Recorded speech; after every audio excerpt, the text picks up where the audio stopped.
Your brain decides whether or not you're going to speak up. In under 500 milliseconds, it makes that decision, and most of the time, it's going to tell you to keep quiet. Today, I'm going to share with you the neuroscience-backed method to train your brain to help you speak up with confidence in any situation that matters, whether that's in the boardroom, a simple meeting, on stage, or at a job interview. Silence feels safe, but it's costing you opportunities. By the end of this video, you will know the exact brain regions that are holding you back, how to flip the switch, and one brain trick that most people don't know that'll help you to speak up with confidence. And no, it's not just be confident. That is scientifically inaccurate advice. Okay, so let's talk about how the brain works. The brain isn't very smart at understanding the difference between an actual real threat and the threat of something that it cannot predict an outcome for. The same part of the brain is used to scan for potential physical threats and also things that are unknown and unfamiliar and unpredictable to the brain. That part of our brain is called the amygdala. And it's responsible for constantly scanning the environment for any sign of any form of threat. And it's scanning using your senses, it's listening for sounds, it's looking for visual cues, and it's also scanning inside your body as well at the same time. So it's permanently looking out for these things. What happens when it picks up a potential threat is it fires an alarm signal. What that does is it releases a whole lot of cortisol into the bloodstream. Cortisol accelerates your heart rate, it changes your breathing patterns, and it signals to the body that either we need to run out of here, get out of Dodge, or to freeze, or we need to fight whatever's coming at us. And this is why in a situation where you are suddenly asked to speak up, or you know that you need to speak up, your voice is going to shake. You might even kind of go blank. Your mind might go blank and you can't find the words, because what's happened here is that your amygdala has, if you imagine setting off a fire alarm in your head, your amygdala's done that. And everything in you, the prefrontal cortex part of you, which is the part of your brain that's responsible for executive functioning and for thinking of the right words to say, suddenly goes offline the minute the alarm gets triggered.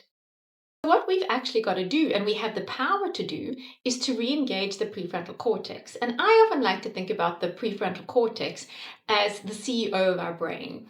And what's interesting to know about this is that the CEO of our brain is only fully developed by the age of 25. So the amygdala, when we're born, is fully formed. Our threat detection mechanism is on point. So for your whole entire life, it's been running. It's also been communicating with other parts of your brain about what is potential danger. And some of those cues, signals that the amygdala picks up, are very often erroneous cues. And then the prefrontal cortex is shut down at the minute that cue goes off. And there are techniques that I'm going to teach you today to bring the prefrontal cortex back online and switch that alarm system off. Because as long as that alarm system is going off, you won't be able to perform the way you want to or speak up. Certainly not with confidence. You might manage to get out a few words, though they're not going to be with the same poise and confidence and power that you want them to be. So the confidence circuit lives in the prefrontal cortex. That's the part of our brain that handles all the executive functioning, that has the ability to go back and switch off the alarm system in the amygdala and then make a reasonable decision of what to do next. And so one of the first things to do when you notice the alarm system go off, I teach my clients to look for the body signals. Everybody's body responds differently. Some people notice that their throat tightens or their solar plexus, they feel a pain in their solar plexus or their stomach knots. Those are signals that your body is noticing. And remember that the chemical load that goes through your body that changes your heart rate and your breathing patterns and your blood pressure and all of that happens within microseconds. It's an involuntary response. So you have no preemptive control over this. What you do have is the ability to create the awareness that it's happening and then go back and switch the alarm off. So I'm going to say that again. We don't have the conscious control in advance to prevent the alarm system going off. This is all happening at a subconscious level, though we do have the ability to, number one, develop awareness, and then number two, switch off the alarm system so that we can then start to think clearly and manage ourselves and speak up the way we want to. The quickest way to do this is to use breath work. And the most simple form of breath work, I mean, you can go on lots of breath work workshops, though when you're sitting in the office, the most simple and non-obvious way to do breath work is a very simple box breathing. I use this all the time myself. I might use it multiple times during the day when I notice that I've had an anxiety trigger. And it's so simple that nobody even notices that you're doing it. And so you can do it subtly and silently in your seat, in an office, or in the meeting room. And it's very simple. It's just really breathe deeply into the bottom of your solar plexus. At the bottom, there's something called the vagus nerve, which when that is stimulated, it connects directly back to the amygdala to signal the amygdala that this is a safe zone. So inhale for 4 counts. Hold at the bottom for 4 counts. Slowly exhale for 4 counts.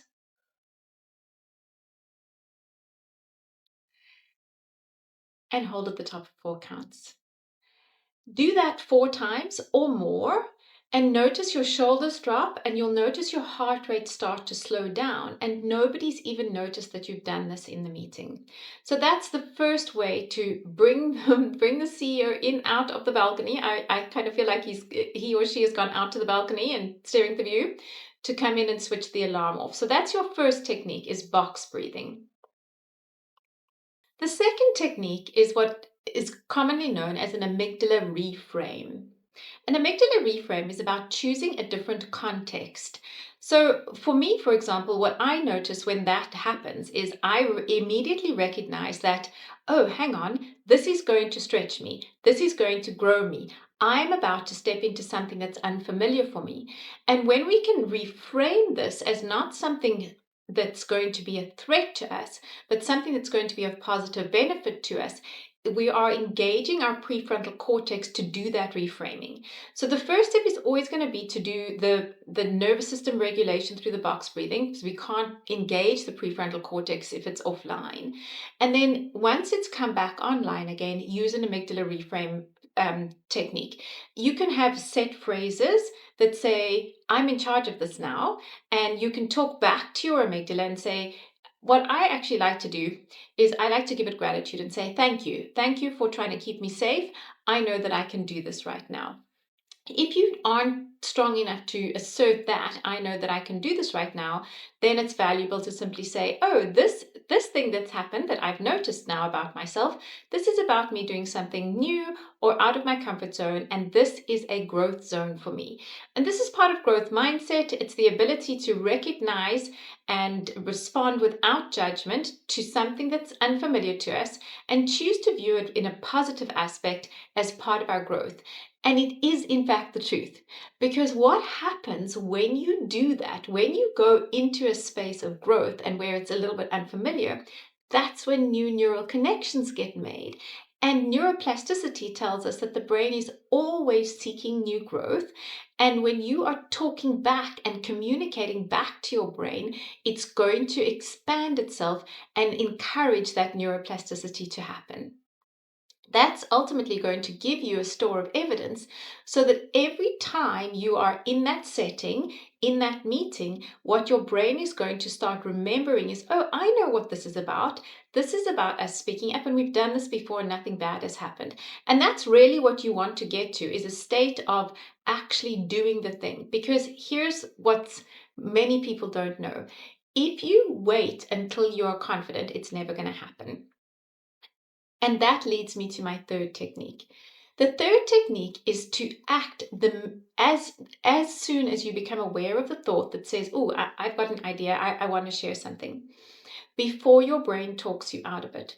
There is 0.02 of a second where you can talk yourself out of an action, and you've literally got that window, 0.02 of a second, to get in there and talk yourself out of it, which means if you act before you talk yourself out of it, before the amygdala starts to tell you this is dangerous, that's where the neuroplasticity happens. That's where a new confidence loop starts to be built, because the truth is, nothing bad is going to happen.